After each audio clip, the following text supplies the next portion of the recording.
Okay, yay. So here we are. We're going to be learning a little bit about poetry today.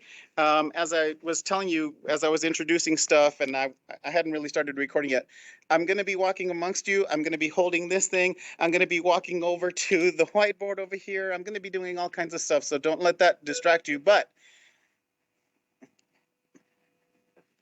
if while I'm going through this lesson, and it's a big chunky lesson, but if there's anything that comes up during the lesson that you need some help with, that you need me to like address, or if you want to make a comment or whatever, you know what you got to do, right?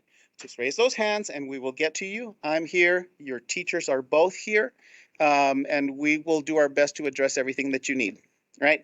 Now, just like a minute ago before we started this recording, we started talking about poetry. We're going to be talking about poetry today. And it's one of those things that everybody. Come to the front desk. Aaron Pinajero to the front desk. Oh, Aaron. That everybody kind of has to go through because it gets discussed a lot. And it's something that you should be exposed to because poetry is like really fun. It's really cool. But it's funny because when I talk to my kiddos, a lot of times they have a very weird idea about poetry, that it's kind of stuffy, right? It's kind of old fashioned. It's not fun. And I think that's because they're thinking about maybe like really old-fashioned stuff with like really old words from like old England, and like I don't understand it. But the thing is, like you guys are exposed to poetry constantly every day. And the thing is, you should be able to recognize what it is, um, what makes it poetry, um, and why it's such a big deal. So, just off the bat here, who knows what poetry is, or what do you think poetry is? Do you have any ideas of what poetry is? Can you define it for me? I'm seeing some like like, oh my gosh, he's asking questions. Yeah.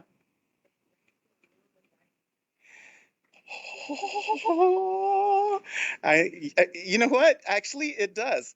One of the things that's really cool about poetry is that um, whenever, well, you guys know the differences between poetry and prose, right? Oh, okay, cool. I'm glad I'm bringing that up then, because there are some differences. Have you ever heard that word, prose? You probably have, you just don't remember what it was all about. And the thing is, between poetry and prose, there's differences that kind of tell you what you're looking at. Prose is really going to be more like the kind of style that you guys are used to writing, right? You sit there and there's no like format to it.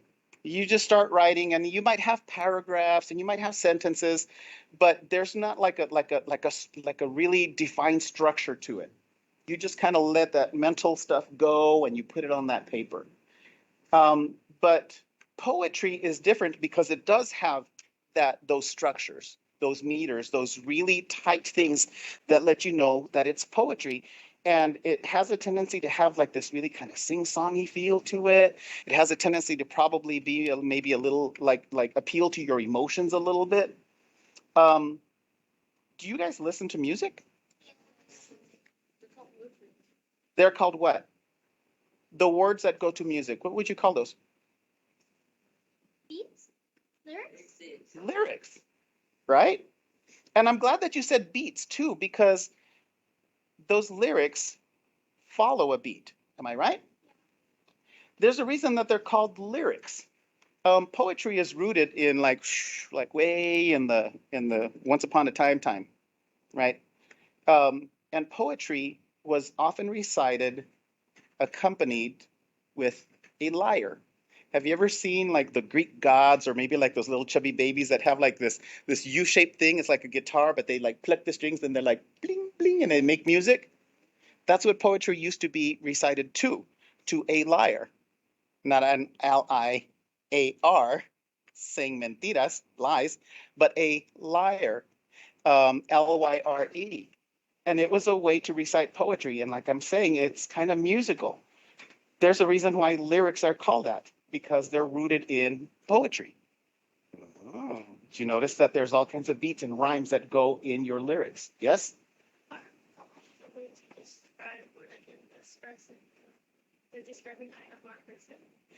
Oh, you guys are like way on top of it. This is going to be like an awesome lesson. Yeah, um, poetry gives the writer and the reader the opportunity to express in a different way than what you would with regular prose. And because it's structured in those ways, you have to be really purposeful, really thoughtful about the words that you put together, especially if you're using beats, like you said, and you're using rhymes in order to make things go from one place to the other. And in order to get the certain kinds of emotions that you want to connect with your audience out, you have to pick just the right words. You can't just ramble on and on like if you were just writing a like regular prose. I'm writing a short story, and you just like whatever words come out, and then you do your editing or whatever. But when you're doing poetry, you have to be really purposeful, really thoughtful, and really pay attention to those structures that make those words poetry. Does that make sense? Yeah? All right, cool. So before we start with the actual like lesson proper, but Mr. We started it and you've been talking for like 5 minutes. Before we start with the actual lesson proper, I kind of want to bring up and tie it together with the things that you've been experiencing in the library. Okay. You know that we have been working hard to get this place put together for you. And for like many years, this whole nonfiction section has been kind of unusable, but it's totally usable now. And I believe the last time that we talked, we probably were talking about how the word nonfiction is kind of a misnomer. It's not exactly true. Nonfiction, okay, what is nonfiction? Not real. Real. I mean, real. Informational, right? Facts and information. That's really what we think of when we think of nonfiction. But you're going to see as you go through the now working nonfiction section, there's all kinds of things in there that, Mr. Lopez, these are folk tales. That's fiction. Sleeping Beauty, that's not factual. Comic books, poetry. Oh. So I want you to realize that you guys can access poetry in the nonfiction section now. You didn't used to be able to do that before, but you can now. All right. So all of this section back here that you're sitting around, this is all the nonfiction section. Poetry is going to be in the 800s, 811. Say 811. Say it loud and proud. Oh, I'm really happy about that. So the way that you find those poetry books is going to be by following the numbers. And in the nonfiction section, it's going to start zeros, 100s, 200s, 300s, 400s, and you just kind of keep going, right? So right behind my buddy over there, turn around and read that shelf for me. Read the little tags at the bottom, the white ones. What numbers do they say? Where are you at? What number is it? 919. So if poetry is at 811, would you have gone too far? That just means you need to go backwards, right? Now I want you to look at the shelf that's next to it this way. What's there? 811. So if you guys are ever interested in poetry, which very likely is going to be fiction, right? In the nonfiction section, it's right there. Why is it there? Because it's a special kind of fiction. We can identify it. We're going to talk all about the structures that make poetry poetry. And instead of you going through the rest of the library going, is this poetry? No. Is this poetry? No. We know that we can make it into like one tiny little chunk, and you can always go straight right there and get yourself a poetry book. I hope you guys investigate that. Okay. Promise that at some point you'll go over there and you'll take a look. Hopefully, even today, if you're interested in checking that out today, we can do that. All right. Yes, sir. What's your question? So like how so if you're going say that you think like the thousands of words or like oh. But they're not. They're not. It's you read it the same way that you read like the page of a book. You go left to right, left to right, left to right. So I'm actually just gonna walk over to it right now. Okay. So like right here, I'm sitting at 577. I'm going to keep going left to right. Now I'm at 597. Ooh, I'm at 612. Ooh, 630. Oh, 700s. Remember I said that there's lots of things over here that are going to be fiction no matter what, but it's still in the nonfiction section because we know what kind it is. Check it out. Hey, 741, Mr. 741. All of these are comics? Yep. No, this is fiction. They're comics. It's just that we know where and how to classify them so that you don't have to go through the rest of the library trying to figure out, is that a comic? So that's why you see some fiction works in the nonfiction section. And as I said, like right behind him, right here, you can see as you walk up to it. You know how I went 600, 700s, 800s, 811. That's where you're going to be finding all of those poetry books. All right. Does that make sense? All right, guys. And as we go through, at any point during checkout, if you need some help navigating that, because I know you haven't done it in forever, just talk to us. We'll help you out. All right. So now, oh, I'm gonna need to re-sign in over here. So now let's go ahead and get started with the actual part where we're discussing poetry, where we're going to be looking at the structures that make poetry poetry. How can you see it? How do you know what it is? Give me a second.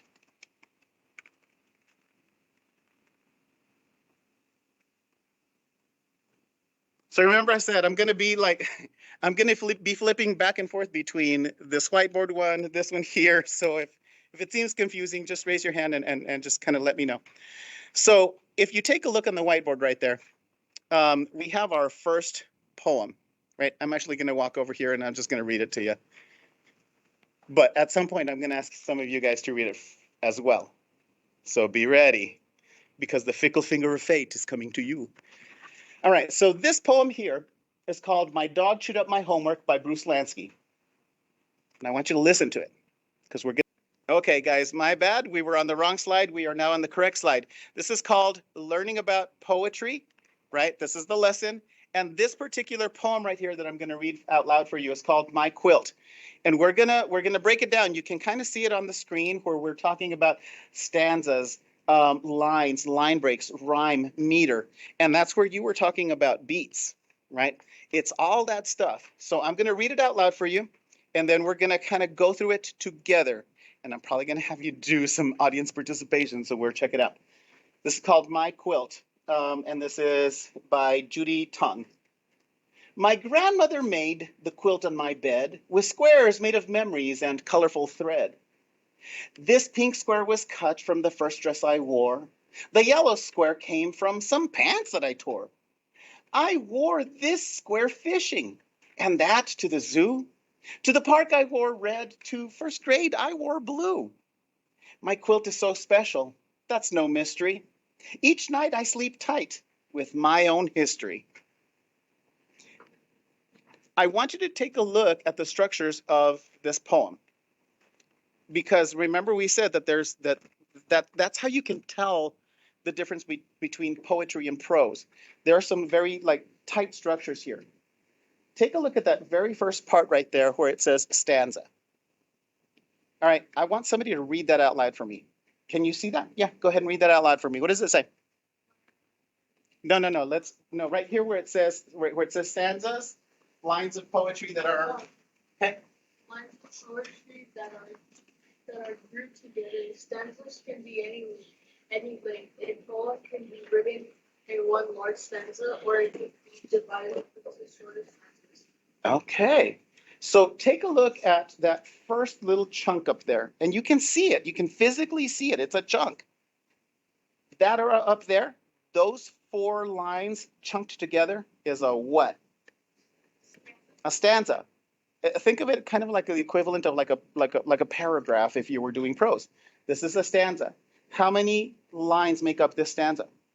Four. Okay. So great. And so if you take a look right there, there's different ways that you can kind of put this together. For example, if you had two lines, that would be called a couplet. If you had four lines, that would be called a quatrain. There's all kinds of different ways that you can remember. We're looking at structure. So we said that that first stanza is made up of how many lines? 4. A line is what? A line is the words that are in a horizontal row.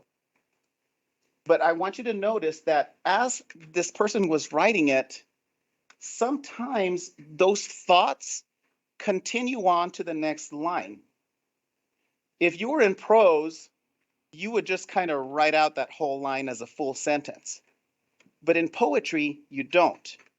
You could, but very likely you probably won't, because we're trying to look at a structure to make the person read it in a particular way. As I was reading it, did you notice that something was happening? What was happening? We had rhymes, and were you able to catch the rhymes because of where the lines ended? Oh, you couldn't? We're gonna pull that apart for you right now in just a minute so you can see where those rhymes are, and you're gonna see how they kind of are related to where those lines and the line breaks are. So if we have a line, which are the words that are in horizontal row, a line break is where the line ends. Well, that totally makes sense, right? But if we take a look at this first stanza, my grandmother made the quilt on my bed with squares made of memories and colorful thread. Is that basically one full sentence? It is, right? We have all the things that we need to make a sentence, but the reason it's broken up this way, listen to it, right? Because this is what we're going to hit next. My grandmother made the quilt on my bed with squares made of memories and colorful thread. Do we have rhyme? What are the rhyming words? Say it nice and loud. Take a look at where they are. They're on the line breaks.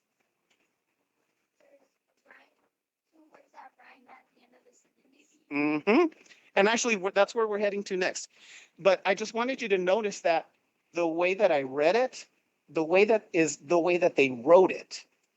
And because I read it the way that they wrote it, we were able to hit and catch those rhyming words because they're on the ends. And not only that, was there a certain what is that? I'm going to go to you because you're the one who first came up with it. Yeah, which is the meter. Whenever you have that beat or rhythm of the poem, that is called the meter. Say it loud and proud. Right? Because it's so closely related to where you first went, which was beat. And it has a certain kind of musicality to it. Listen to it. Actually, all of you guys, read it together for me. All right? Read it together for me right now. Ready, set, go. Quilt on my bed with squares made of memories and colorful thread. Those things, let's move on to the next, let's focus on one of those things, which is rhyme. Okay? So an end rhyme means that the last word on one line of the poem rhymes with the last word on another line. And did you notice on that other one that we wrote it, that as we read it, it wasn't every line that rhymed, was it? Okay, so now we are going to investigate rhyme. Okay, technology, yay. So if you'll notice on that last poem that we did, those rhymes were on alternating lines. They're not always going to do that. They're going to be in different patterns. The end rhyme basically means that the last word on one line of a poem rhymes with the last word on another line. And you notice that they were alternating. And then the ones that were on the other lines, they didn't rhyme at all. They weren't even close. Sometimes the rhyming lines are next to each other and sometimes they skip, just like on that one that we just did.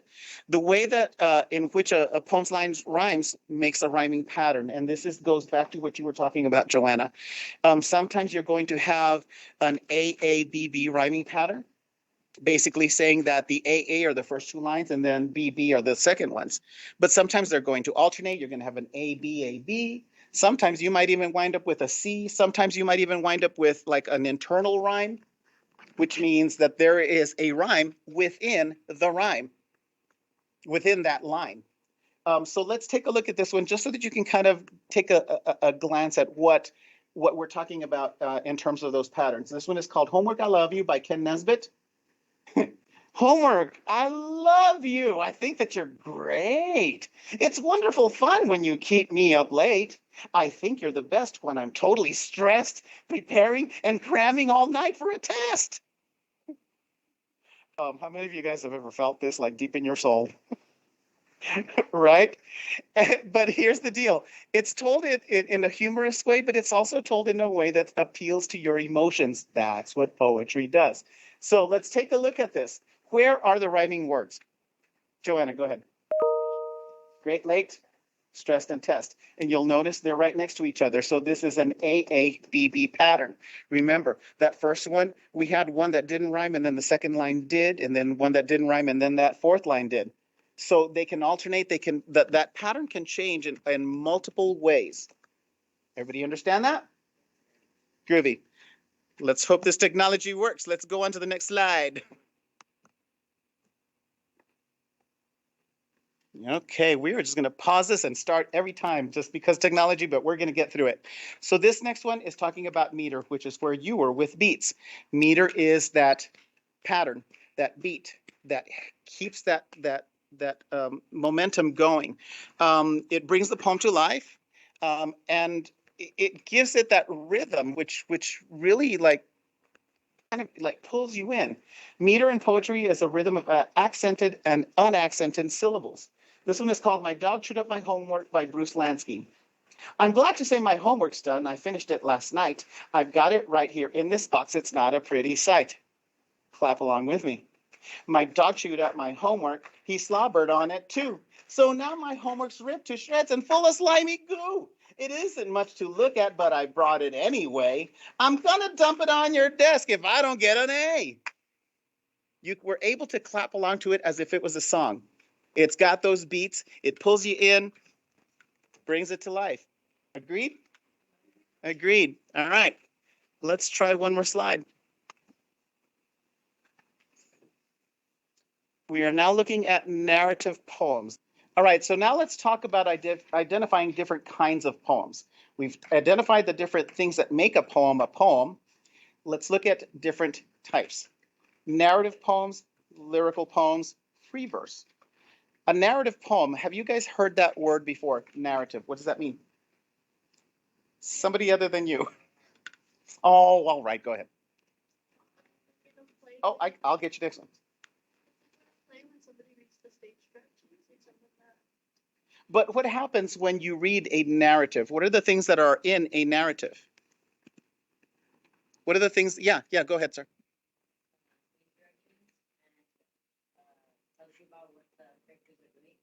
Okay, you hit on one of the things that I needed, characters. Oh, so if you have characters, do they do things? Yeah. So they usually will have a problem. Yeah. Right, which moves the story along.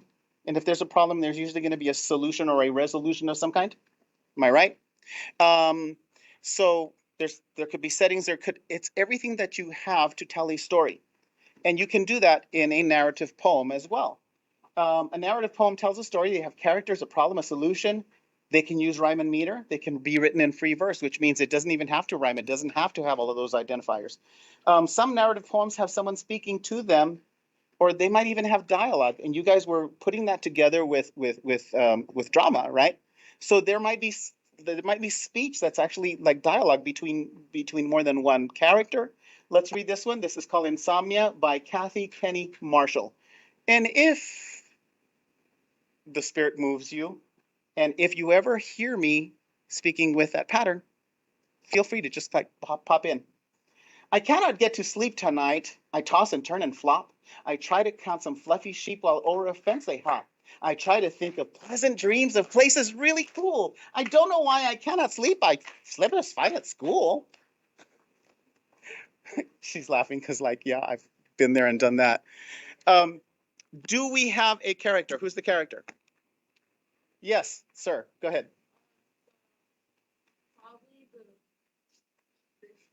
What is the pronoun that we're using? I cannot get to sleep tonight. Right. So it's you're in the shoes of that person, right? Who would you say this person is? They are a what? Kid. A student. You know because it's in the story. Is there a problem? What's the problem? Can't sleep. Is there a solution or a resolution? There isn't a resolution? Where is she getting sleep? She's getting it at school. It has all of those elements that you need to tell the story. It's a full story, right? We know who this person is. We know where they are, the setting. We know what the problem was, and we know what the resolution was. Okay? Was there meter? Was there rhyme? Can you see stanzas? No, there's only one. Okay. So let's hit the ones that you know. Was there meter? Where you did it as I started going through, right? I cannot get to sleep tonight. I toss and turn and flop. Is there meter? Yeah, there's definitely a beat there. Yes, ma'am. Were there rhymes? No. Yes. Flop and hop. Cool in school. There are rhymes. What about stanzas? It's just one big stanza, right? School. Yeah. So it meets all of those things that we've actually already discussed. Let's try the next slide and cross our fingers. Let's take a look at lyrical poems. Remember, a narrative poem is going to tell you a story, a full story that has characters, plot, problems, solutions. A lyrical poem? Not so much. Lyrical poems are probably going to appeal more to like your emotions, right? Lyrical poems, they can rhyme, they might not, they can be written in free verse. But mostly what you can expect from a lyrical poem is that it's going to describe things, emotions, situations. Okay? Things, emotions, and situations. They might have other things that you recognize, like, characters and whatnot, but usually they're not going to resolve in any way. It's just going to describe something to you, or it's going to give you a certain feeling or an emotion. This one is called The Aliens Have Landed by Ken Nesbitt. The aliens have landed. It's distressing, but they're here. They piloted their flying saucer through our atmosphere. They landed like a meteor engulfed in smoke and flame. Then out they climbed, immersed in slime and burbled as they came. Their hands are greasy tentacles. Their heads are weird machines. Their bodies look like cauliflower and smell like dead sardines. Their blood is liquid helium. Their eyes are made of granite. Their breath exudes a stench of foods from some unearthly planet. And if you want to see these sickly and attractive creatures, you'll find them working on your school. They all got jobs as teachers. All right. This one is, what is it mostly doing? Yeah.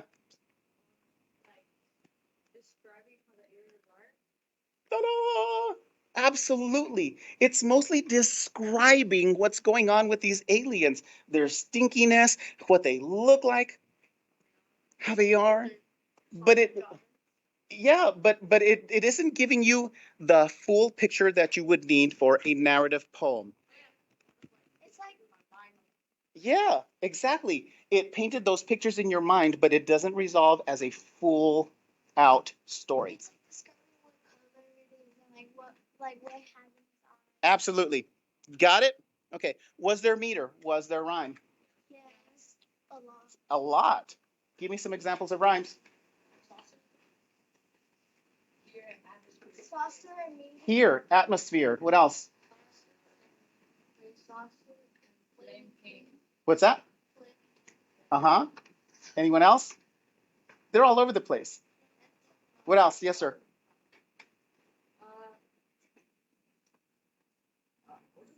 Are you with me?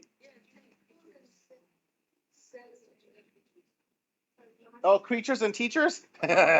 Yes, absolutely. All right, cool. Let's move on to the next one.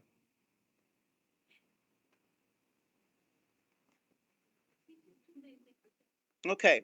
This slide should say free verse. Do you guys all see it? And I think we see it on the recording too, so we should be good to go.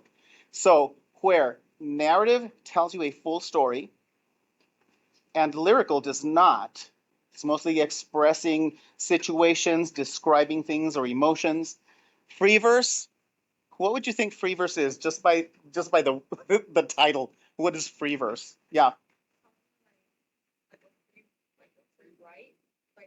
A free ride. Absolutely. Uh-huh.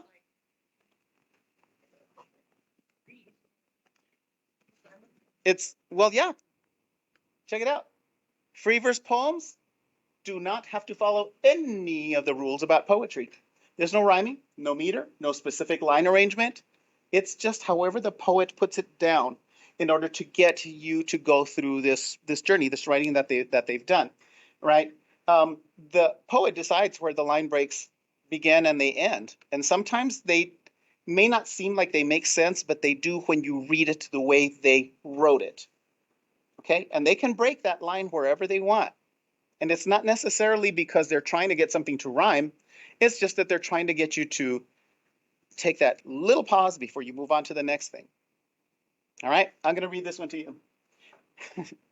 How to Torture Your Teacher by Bruce Lansky. I'm so sorry, teachers. Only raise your hand when you want to sharpen your pencil or go to the bathroom. Repeat every 10 minutes. Never raise your hand when you want to answer a question. Instead, yell, ooh, ooh, ooh. And then when the teacher calls on you, say, I forgot what I was going to say. Lean back in your chair, take off your shoes, and put your feet up on your desk. Act surprised when the teacher puts all four legs of your chair back on the floor. Drop the eraser end of your pencil on your desk. See how high it'll bounce. Drop your books on the floor. See how loud a noise they can make. Hum. Get all your friends to join in. Hold your nose. Make a face and say, P-U! And fan the air away from your face and point to the kid in front of you. I love that you're laughing at this. So check it out. And actually, there's more to this poem, but I don't want to run out of time. Check it out. Could you identify any meter in there? Was there any beats? Was there? No. No, it was almost like I was speaking, just straight up. It breaks the rules of poetry. It totally breaks it. It just does whatever it's going to do. What about stanzas? Do we have stanzas? Look at it. We do. You can see where they break, right? What about rhymes? No. None. None. There was none at all. It's so totally free and open, but you'll notice that I read it the way they wrote it, right? Were there little, whenever we had that end of that line break, was there a little slight pause that gave it a little extra meaning that wouldn't have happened if we had just done it in prose? All right, cool. We're going to move on to the next slide, hopefully. All right, cool. This one is called Sick by Shel Silverstein. All right, and on this one, I want you to tell me, is this lyrical, narrative, free verse? What is it? You do that for me? All right, cool. So actually, I'm going to scooch this over and I'm going to try and read it off of this one. I cannot go to school today, said little Peggy Ann McKay.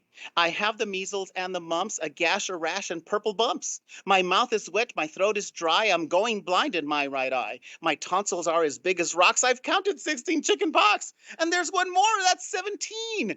And don't you think my face looks green?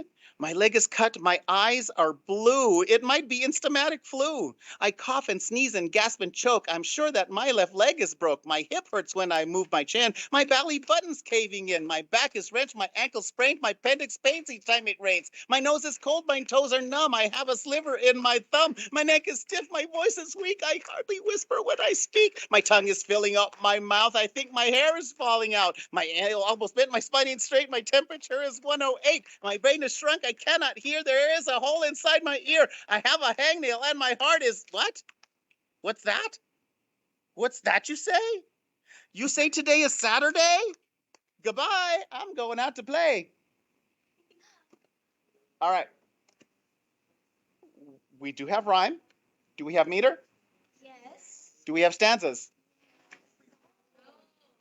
One big long one. Right? And if you'll notice, because it's written that way, I kind of went through it that way and almost ran out of breath.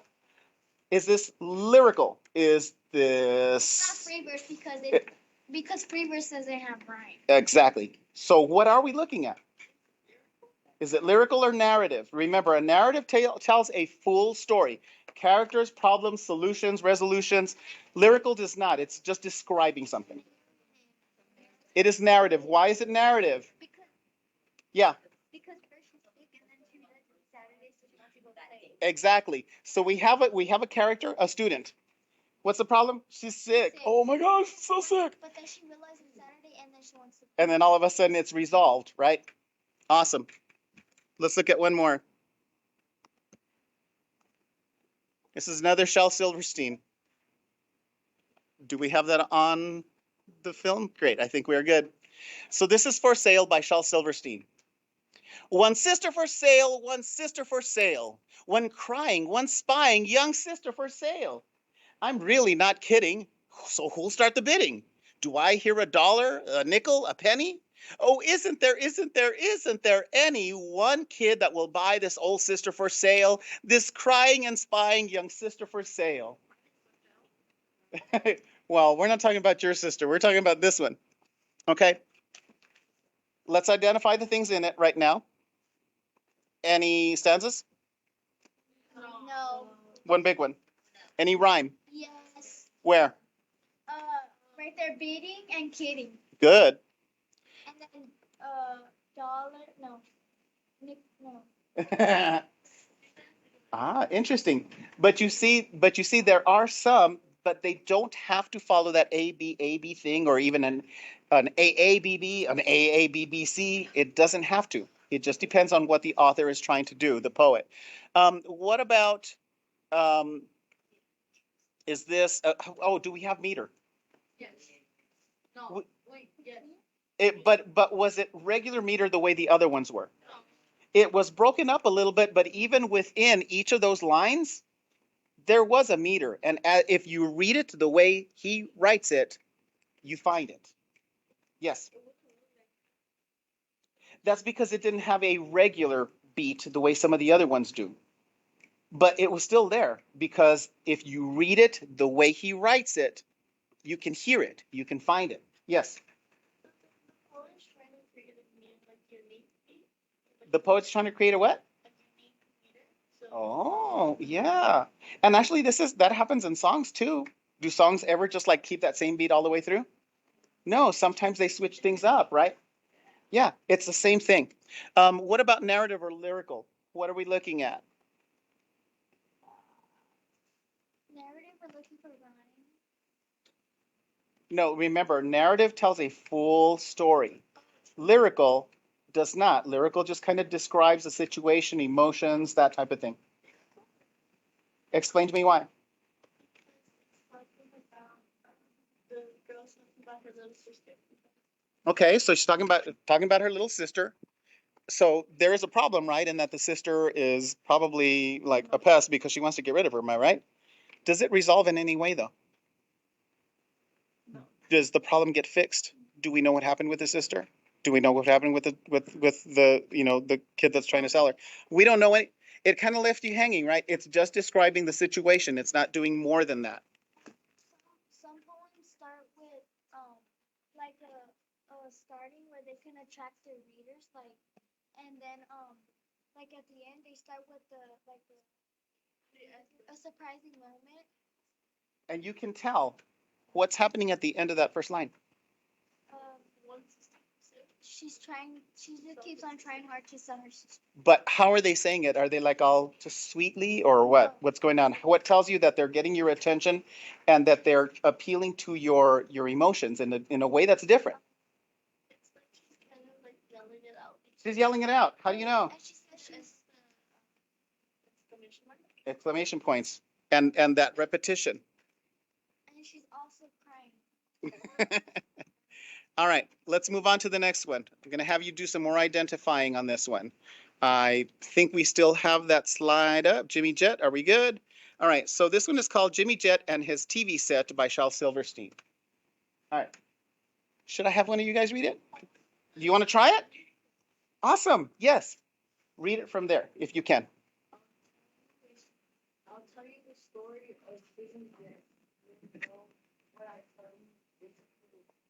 loves to watch his TV set almost as much as me.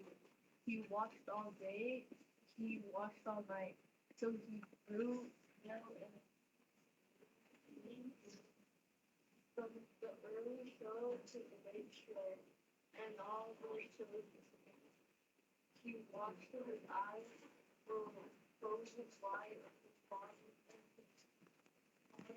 and his chair.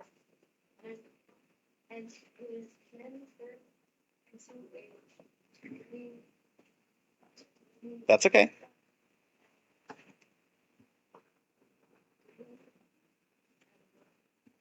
And his chin turned into a tuning dial, and antenna grew out of his hair.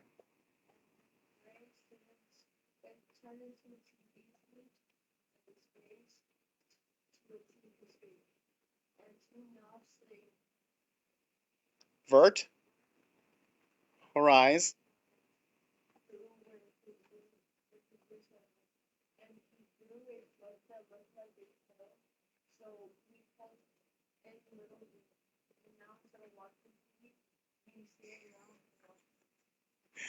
Okay. Oh, you're all ready to go. Yeah, go ahead. Spill. Oh, on the next one? Yeah, you can read the next one. But for right now, let's pull this one apart. Remember the things that we're looking for, right? Do we have rhyme? Do we have meter? Do we have stanzas? Okay, so what do we have? Yeah. We have rhyming. We have stanzas. Do we have meter? We do. Once you kind of like run it through, because sometimes it's hard to read and you're like, because you're unfamiliar with it, right? But once you're familiar with it and you kind of go through it, I'll tell you the story of Jimmy Jet, and you know what I tell you is true. He loved to watch his TV set. You already hear it, don't you? Almost as much as you. He watched all day, he watched all night till he grew pale and lean. Can you hear it? Yeah? Da, da, da, da, da, da, da, da, da. You can hear it. Absolutely. All right. So what about lyrical or narrative? Can you tell me what that's about? Or is it free verse? It's not free verse. Not. Okay. So now we're at lyrical and narrative. What is it? Why? the problem because Uh, Jimmy's the character. Uh-huh. Do we have a character? And he's got a problem. Okay. It resolves completely. You have a full story. All right. So I know you wanted to read the next one, so I'm going to go ahead and let you do that one. This one is called Skunk Sat in a Courtroom by Jack Prelutsky. And I think our slide is good, so go ahead and read it. Sat in the courtroom, a judge was on the bench. He called her nose and snout. What is this stretchless that Uh-huh. it's only me, Your Honor, the skunk said. I thought I heard you calling for an order in court. All right. What do you think? I couldn't hear her. Me neither. I couldn't hear her. Oh, true. I heard it just fine. But I'll tell you what, I will read it again out loud for you. Nice job. Okay. So a skunk sat in the courtroom. A judge was on the bench. He held his nose and shouted, "Oh, what is that awful stench?" "It's only me, Your Honor," the skunk said in retort. "I thought I heard you calling for odor in the court." Really? None of you laughed? I thought that was hilarious. Okay, thank you. It's because you were laughing deep inside. All right, nice and short. Meter, rhyme, stanzas. What do we got? There's meter and there is rhyme and there's two sides. And it's not free verse. It's not free verse, and it does rhyme. Oh, and you even found the pattern. What is the pattern? Because courtroom, Uh-huh. south, and then show. But wait, does courtroom and shouted rhyme? No. But bench and stench do, right? And also resort and court. Oh, resort and court, yeah. So remember, they're gonna flip around. They're gonna do all kinds of different things. You're not tied to one way of doing things. Let me just put it that way. Yeah, everybody got it? All right. I know it's a long one, but this is our last one, and then You're gonna have a special mission. All right. So this one is, I'm just gonna do this one. This one is called Homemade Boat. This is also by Shel Silverstein. Can you tell that I like Shel Silverstein? I do. I really do. He's just so silly. All right. So this one is Homemade Boat. Well, actually, let me flip this around so that I'm at least on camera. This boat that we built is just fine. And don't try to tell us it's not. The sides and the back are divine. It's the bottom, I guess we forgot. All right. What are we talking about here? All right. Yes, go ahead. All right. Do we have meter, rhyme, stanzas? What do we got? Do we have stanzas? No. Not multiples, right? We just have one. Oh, yeah. Okay. If well, we have dissenting opinions here. So if you think that it does, if you think that it does, read it out loud with that meter. Let me hear it. Go ahead. Well designed and not forgot. Well, we caught the rhymes, but we have, like I said, you two are kind of like, no, it doesn't have meter. Yes, it does have meter. Read it out loud. Whoever thinks it has meter, yeah, read it nice and loud for me. Yeah, it's only like 4 lines. Nice and loud, and try and find that meter. This boat that we just built is just fine. And don't try to tell us it's not. The sides and the back are divine. It's the bottom, I guess we forgot. Can you hear it? Yeah. Even when it was broken like that, you can still find the meter. The boat that we built is just fine, and don't try to tell us it's not. The sides and the back are divine. It's the bottom, I guess we forgot. Now you hear it, right? So practice reading poetry the way the author writes it so that you can try to find it. Sometimes, again, sometimes it's hard to do it when you're doing it out loud, especially if you're unfamiliar with it.